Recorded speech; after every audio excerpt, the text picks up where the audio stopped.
Now joining us is Yair Lipid. He's Israel's finance minister, a member of the security cabinet of Prime Minister Netanyahu.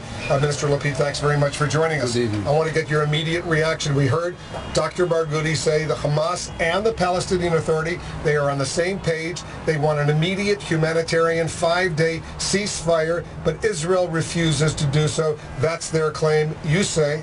I say that we have said a yes to a ceasefire a week ago, and they've declined. And then we had two humanitarian ceasefires. In both cases, Hamas used the humanitarian ceasefires to shoot at civilians and try to kill Israeli women and children.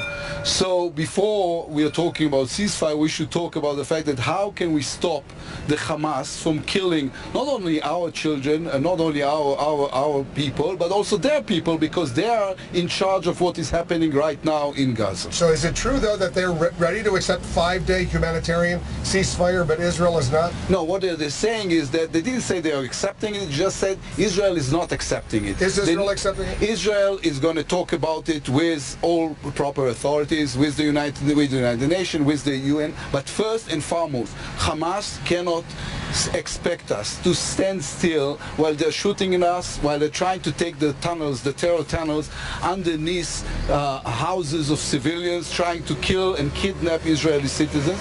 And you know what? There are more than 3,000 rockets that were fired upon Israel in the past 3 weeks.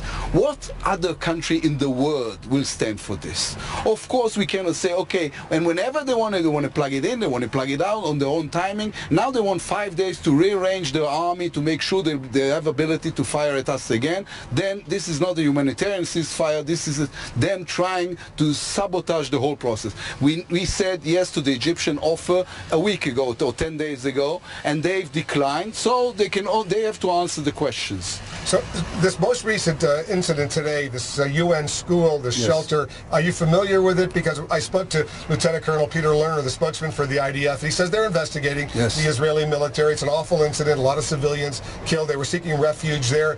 He's raising the possibility, the military, the Israeli military, this could have been a Hamas rocket. You're a member of the Inner Security Cabinet. What have you heard about this incident? Well, you know what? Unlike וחבר Barghouti, who was interviewed here before me, we don't have the privilege of flying through our teeth and say 2 minutes after an incident that we know everything about it. This is the exact difference between a functional democracy and somebody who's just dealing with propaganda and trying to gain PR points. As far as we know, there's one thing we do know. From this area, they were shooting at Israeli soldiers, and they used schools as they did before to put as a storage for rockets, and also as bases to fire at Israeli soldiers.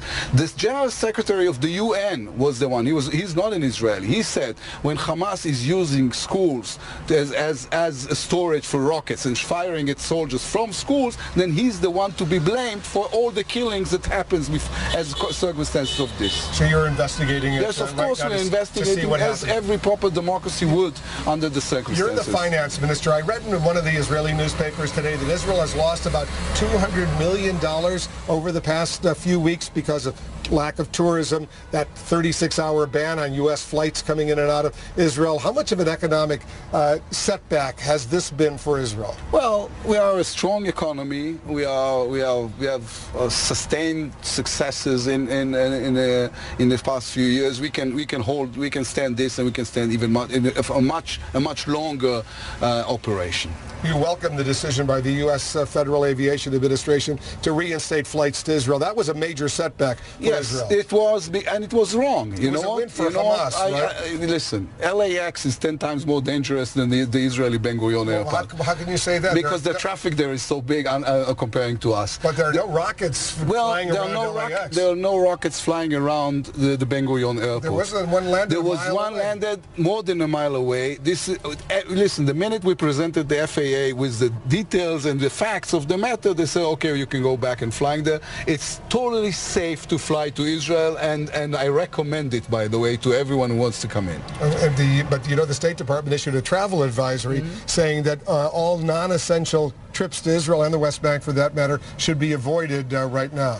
Well, I understand the American point, but I'm telling you, people feel pretty safe here. We know what we're doing. It's a time of a military operation. Of course, there are hazards, but basically, to fly to it, there's no problem flying into Israel. And so you're sticking by that statement that LAX is more dangerous than Ben Gurion Airport. And this after being a few times in LAX, yes. Right. I hope I didn't offend anyone in LA. I think you offended people at LAX. Well, I think they know a lot about their own airport. I fly into LAX all the time, and I feel pretty good.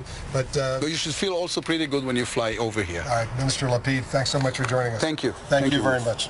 Yair Lapid is the Minister of Finance of Israel. Coming up as the situation in the Middle East escalates, many people around the world